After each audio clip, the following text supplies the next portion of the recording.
Today, we're going to be breaking down some good and bad route running from the five-star Rivals showcase that they had this past weekend. So what we got here is we're going to be looking at this receiver running is Winston Watkins running about like a 5 to 10 yard out route versus an inside shade off man coverage DB who is sitting at about 7 to 8 yards. So he attacks his leverage, does a great job using this inside stem, and then uses a rocker step move to be able to create some separation. So let's break it down. So we're going to be showing good examples and bad examples where these DBs win reps and where these wide receiver win reps, and we're going to talk about some of the common mistakes that most high school wide receivers make no matter what the level of football that they play. I think a lot of times put these, you put the highly recruited guys like the 4 stars, the 5 stars on these super high pedestal, like they can't do anything wrong. But in fact, they make some of the easy mistakes that a lot of other younger wide receivers who maybe don't have as much notoriety make. So I want to showcase that to you today so how you guys can avoid these types of mistakes and improve your route running. So if we have a guy who's inside shade off man coverage, we know he's playing inside leverage for a reason. He's trying to stop the inside route. He's trying to force everything to the outside. So if I have to run an outside breaking route like an out route,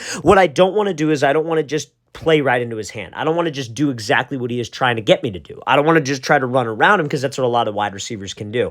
And this DB is going to get hands, going to be right on my hip. He's going to start forcing me to the sideline. And on my out route, I won't have enough space. I'm cutting down the field space that this quarterback has. So the best way to get a DB to move is threaten him where he's not supposed to let you to go. So if you know where he's not supposed to let you go based off of his leverage pre-snap. So I line up right here. He's shaded a little bit to the inside. We know he doesn't want me to go inside. That's why he's lined up like that. Now, can DBs disguise their leverage? Absolutely. But pre-snap, that's at least what we should be thinking. So rather than me just running around him, I want to go straight to him because I want him to protect his leverage. He is taught do not get beat to the inside. So if I could square him up, if I could attack him and make him think I'm going to the inside with a move called a rocker step, that's a great way to get him to bite and create more space for myself to the outside without compromising the amount of space that I gave my quarterback. So when we go at him, this rocker step, guys, you step in the direction you are going first. Now, that first step that we take in that direction, it's not a real big, over-exaggerated step. You want to think that you are shooting your cleats straight into the grass, and that step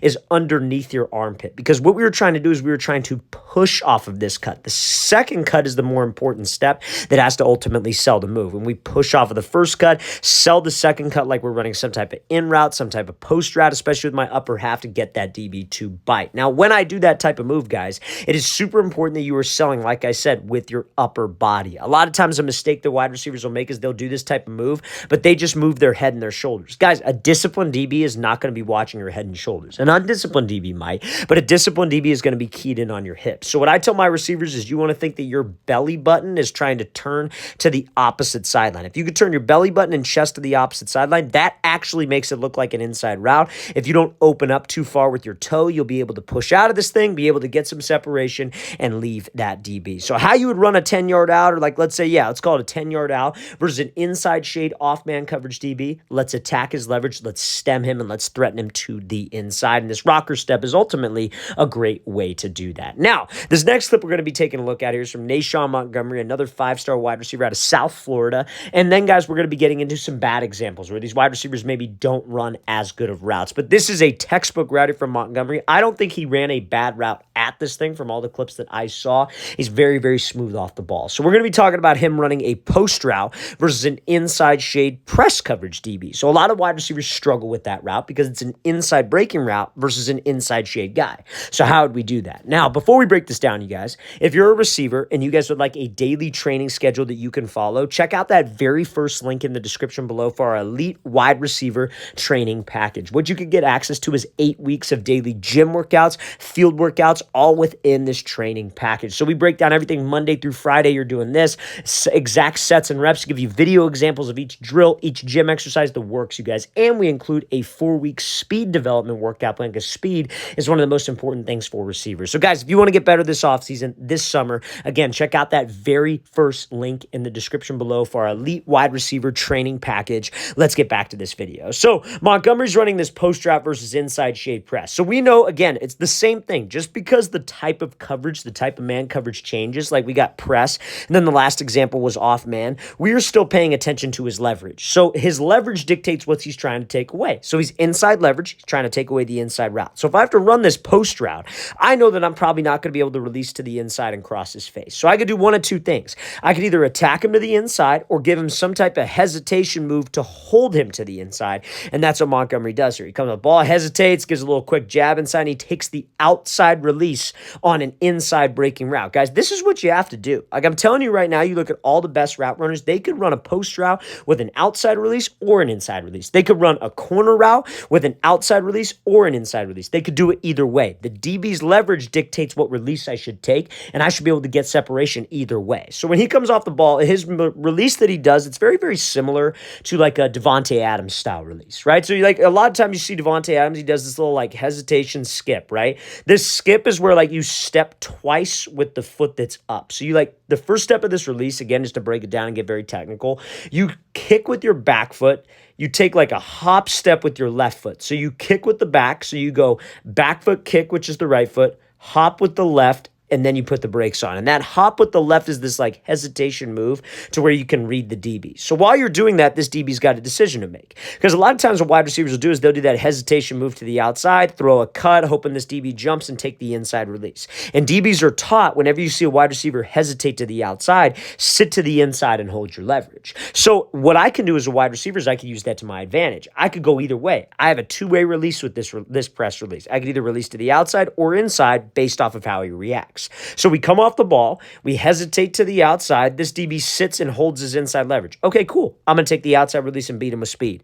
Let's say he jumps to the outside and overcommits. I could put the brakes on with my outside foot and take the inside release. You react off of the DB. That's why this hesitation skip release, that's why Davante Adams uses it. That's why Keenan Allen uses it. That's why Justin Jefferson uses it. When you start paying close attention to all the top route runners, they all do something like this. Now, I think he could maybe gain a little bit more ground off the ball. He kind of stays in place, but it's the same type of concept. Now, when we take this outside release on an inside breaking route, like a post, like a dig, you got to make sure that we do one of two things. We either stack the DB, which is what he does, which is where he's trailing our back hip, or if he's just as fast as me and he's right on my inside hip, I could take this inside hand, put it on the back of his shoulder, back of his hip, and swap by and slip underneath him. But at the end of the day, I kept timing. I didn't get jammed up. I didn't force the inside release and run my post on almost the opposite hash.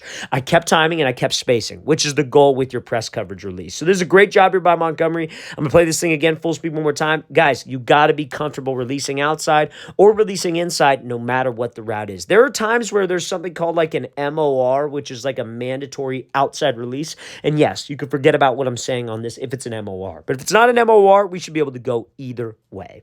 All right. So now, let's get to some bad examples of route running. Now, I shouldn't say bad. It's just mistakes that receivers make at the high school level, no matter how highly recruited you are, highly touted you are. These are some of the most common mistakes that you see high school wide receivers make and even college wide receivers make. And this is how you guys can consistently elevate your route running. Like, at the end of the day, guys, if you think that you run perfect routes, you probably don't run perfect routes. I think you should be so self-critical of your route running because route running is all about details, and you could always get better at the details of the position. And this is a perfect example of that. So this wide receiver is going to be running an out and up route, right? So he breaks to the out route, trying to sell it. You could think of this like a wheel route too. I know a lot of teams run a wheel route like this where they go up, they go out like they're running a 5-yard out or a flat, and then they turn it back up. Or you could think of this just a straight up out and up route, a chair route, but they're breaking at 5. Okay, that's why I might say it might be considered a wheel. But this DB was all over it, right? So let's talk about why. So guys, anytime I'm doing a double move, whether it's an out and up, whether it's a wheel, whether it's a slant and go, there are a couple things that sell this that get DBs to commit. The first thing is going to be your eyes, but the reason why the eyes are important is because that helps turn your hips and your shoulders, your body language. Because as we know, a DB is supposed to have eye discipline, which means he's supposed to be watching our hips and our body language. He's not supposed to be looking at our eyes. So if we get him with just a simple peek back with my head, it's not a very disciplined DB. I'm trying to get you guys ready for disciplined DBs. So disciplined DBs bite when we sell it with our eyes, but also with my hips, also with my shoulders, and also with my stride length. You have to keep the same stride. So when he breaks to this out route here, you see how he doesn't necessarily snap his head. You see how his eyes are still kind of like looking towards the sideline in a sense. Now, this DB may be thinking that it's an out route, but I want you to pay attention to his hips. You see how his hips never get 90 degrees, or I guess you could say his belly button never faces the sideline. It's kind of drifting upfield. This is why the DB's all over it. Guys, when we cut to this out route, if I'm running an out and up, my hips need to be completely parallel to that sideline, and I need to be snapping my head. You snapping your head around and like taking this left arm and ripping it through, that will help you commit your body. That's why the eyes are so important. It's not just because the DB's looking at your eyes. guys, the eyes will bring the body. But because the body doesn't go, he is taking long strides, which is good. DBs also look for a change in speed on this. But when you guys don't sell it with your hips, that DB is not going to commit and bite you guys. So we have to make sure double moves, you guys, is always about the details. The devil's in the details with anything in regards to route running. Now, let's look at the second example. So this wide receiver gets jammed off the line. Now, a lot of people's biggest nightmare is what happens right here, where like a guy, like it's press coverage, they get jammed way back, they get jammed off the ball, they get jammed and completely rerouted to the inside. And this is ultimately what happens right here. Now, there's a couple mistakes that this receiver makes. Number one is going to be his hands off the ball. Now, I'm not one of those guys that says that, okay, wide receivers need to have their hands way up here by their chest, almost like super tense with their traps. You guys all know what I'm talking about. You've all probably seen it before, where guys have their hands super high. I don't like that because when you're really tense, you don't have much range of motion up top, right? I feel like you can't swat a DB's hand, even if he did jam. But we also don't want my hands below my knees. That's too low. I say having your hands rest, like, don't rest them, but have them like right on your quad. Right on your quad is good because you could be relaxed with your shoulders and your traps, which gives you more range of motion, but your also hands are high enough to be able to swat the DB away. But watch what happens here. Jam right away. Because the hands are too low, he gets rerouted way inside. And in a real game scenario, guys, like if you're running like a slant route, you can't start on the numbers and then end up where?